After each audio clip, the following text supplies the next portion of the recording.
Assalamualaikum warahmatullahi wabarakatuh. Perkenalkan, saya Rizky Aprilia Nur Aziza, NIM 210211000118 dari kelas manajemen C.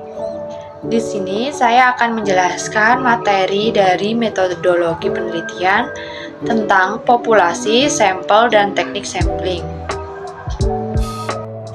Definisi populasi. Populasi menurut Sugiono tahun 2017 halaman 2015 adalah wilayah generalisasi yang terdiri atas objek atau subjek yang mempunyai kualitas dan karakteristik tertentu yang ditetapkan oleh peneliti untuk dipelajari dan kemudian ditarik kesimpulannya. Populasi bukan hanya manusia tetapi juga objek dan benda-benda alam yang lain.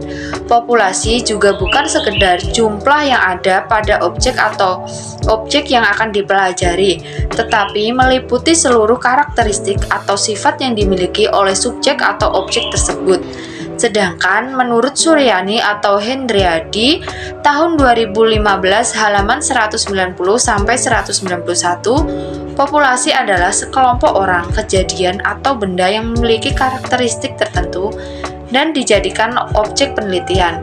Jumlah unit dalam populasi dilambangkan dengan notasi N.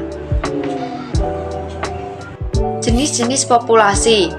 Populasi dibedakan menjadi dua jenis, yakni populasi terbatas atau finite adalah kumpulan objek atau individu yang menjadi objek penelitian yang menempati suatu area tertentu yang memiliki batas jelas yang membedakan kelompok populasi tersebut dengan populasi lain.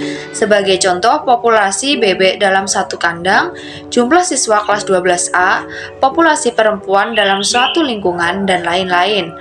Yang kedua, populasi tak terbatas atau infinite adalah kumpulan objek atau individu yang menjadi objek penelitian yang tidak diketahui batas wilayahnya atau tidak dapat dilakukan pengukuran mengenai jumlah keseluruhan individu yang terdapat di wilayah yang ditempati. Sebagai contoh, populasi binatang di angkasa, jumlah sel darah merah dalam tubuh seseorang, dan lain-lain. Definisi sampel. Sampel merupakan bagian dari populasi yang digunakan untuk penelitian. Menurut Sugiono tahun 2017 halaman 215, sampel adalah bagian dari jumlah dan karakteristik yang dimiliki oleh populasi tersebut. Jumlah unit dalam sampel dilambangkan dengan notasi N. Untuk menentukan sampel yang akan digunakan dalam penelitian, ada beberapa teknik sampling yang digunakan. Menurut Sugiono tahun 2017 halaman 217 sampai 218. Jumlah unit dalam sampel dinotasikan dengan N. Teknik sampling dapat dibedakan menjadi dua, yaitu yang pertama, probability sampling adalah teknik pengambilan sampel yang dilakukan dengan memberi peluang yang sama dalam populasi untuk terpilih menjadi sampel. Teknik ini meliputi sampel random sampling, proportionate, stratified random sampling, disproportionate, stratified random sampling, area atau cluster sampling. Yang kedua, non-probability sampling adalah teknik pengambilan sampel yang dilakukan dengan tidak memberi peluang yang sama dalam populasi untuk terpilih menjadi sampel. Teknik ini meliputi sampling sistematis, kuota, aksidental, purposive, jenuh, dan snowball. Sampel frame. Kerangka sampling atau yang dimaksud dengan sampel frame adalah sebuah daftar yang memuat data mengenai seluruh unit atau unsur sampling yang terdapat pada populasi sampling. Orang sering mengatakan kerangka sampling adalah daftar nama-nama yang terkandung dalam populasi penelitian. Rumus menghitung sampel. Cara menghitung sampel penelitian dengan rumus Solvin sebagai berikut.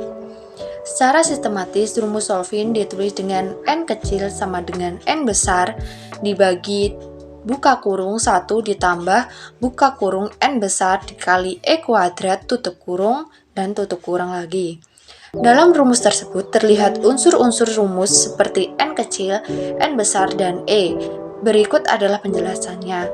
N kecil adalah jumlah sampel yang dicari, N besar adalah jumlah populasi, E adalah margin error yang ditoleransi.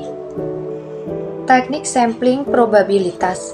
Menurut Sugiono tahun 2014, probability sampling adalah teknik pengambilan sampel yang memberikan peluang sama bagi setiap unsur atau anggota populasi untuk dipilih menjadi sampel. Jenis-jenis probability sampling yang pertama, pengambilan sampel acak sederhana atau simple random sampling. Yang kedua, pengambilan sampel acak bertingkat atau star-field random sampling. Yang ketiga, pengambilan sampel acak cluster atau area, cluster atau random sampling. Yang keempat, pengambilan sampel sistematis, systematic sampling. Yang kelima, pengambilan sampel multi-tahap atau multi-stage sampling. Teknik sampling non-probabilitas. Menurut Sugiono tahun 2018, halaman 136. Non-probability sampling merupakan teknik pengambilan sampel dengan tidak memberi peluang atau kesempatan yang sama kepada setiap anggota populasi saat akan dipilih sebagai sampel.